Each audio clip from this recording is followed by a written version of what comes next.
भगवान श्री कृष्ण ने जब मोहिनी रूप धारण किया तो उनके सौंदर्य पर 33 करोड़ देवता मोहित हो गए। सभी देवताओं ने मन में यही कामना हुई कि ऐसी सुंदरी उनकी पत्नी बन जाए, परंतु केवल एक देवता ऐसे थे जिनके मन में मोहिनी के प्रति इस तरह, वे थे सूर्यदेव। सूर्यदेव ने मोहिनी रूप को देखकर मन ही मन कहा, यदि ये मेरी पुत्री बन जाए तो मेरा जीवन धन्य हो जाए। सूर्यदेव की इस भावना को समझकर भगवान श्री कृष्ण ने उनकी ओर कटाक्ष किया और संकेत कि उनकी इच्छा पूर्ण होगी।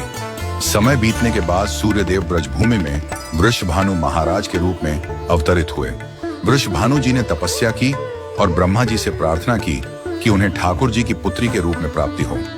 ब्रह्मा जी ने उनकी प्रार्थना को श्राया।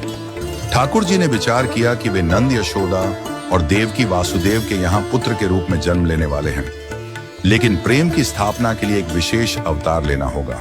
ठाकुर जी ने अपने रूप को दर्पण में देखा और उस दर्पण में उन्हें ऐसा रूप दिखाई दिया जो स्वयं ठाकुर जी को भी मोहित कर गया। यह रूप ठाकुर जी का ही स्त्री रूप था।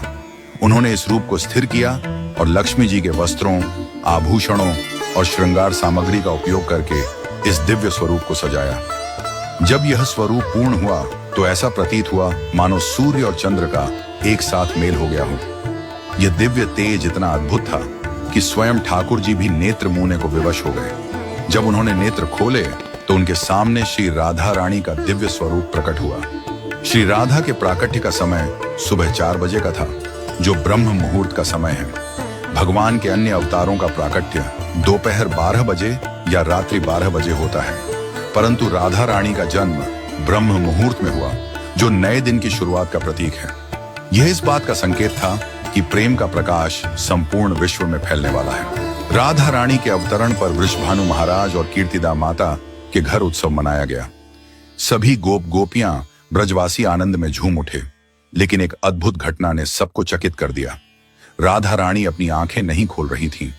वृषभानु महाराज और माता कीर्तिदा इस बात को लेकर चिंतित हो गए। कई साधु संत और विद्वान उनके दर्शन करने आए, लेकिन किसी के भी प्रयास से राधा रानी ने अपनी आंखें नहीं खोली। तभी देवताओं के आग्रह पर नारद मुनि वहां आए। उन्होंने राधा रानी के पास बैठकर उनकी स्तुति की। नारद मुनि ने जैसे ही स्तुति गाई, राधा रानी ने पहली बार अपनी दिव्य नेत्रों से नारद मुनि की ओर देखा। उस समय राधा रानी का स्वरूप ऐसा था मानो मृग नयनी सुंदर बालिका अपने पालने से झांक रही हो। यह दृश्य देखकर नारद जी आनंद से झूम उठे। उन्होंने अपनी वीणा और करताल बजाकर कीर्तन प्रारंभ कर दिया और गाने लगे, जय राधे जय वृंदावन वासिनी। वृषभानु महाराज यह अद्भुत दृश्य देखकर भाव विभोर हो गए। उन्होंने राधा रानी को प्रणाम किया और स्वयं को धन्य माना। उन्होंने अनुभव किया कि उनकी पुत्री कोई साधारण बालिका नहीं, बल्कि साक्षात देवी है। इस प्रकार श्री राधा का अवतरण प्रेम की स्थापना के लिए हुआ। ठाकुर जी ने ज्ञान, धर्म और वैराग्य की स्थापना के लिए कई अवतार लिए, लेकिन प्रेम की स्थापना के लिए श्री राधा का अवतरण हुआ।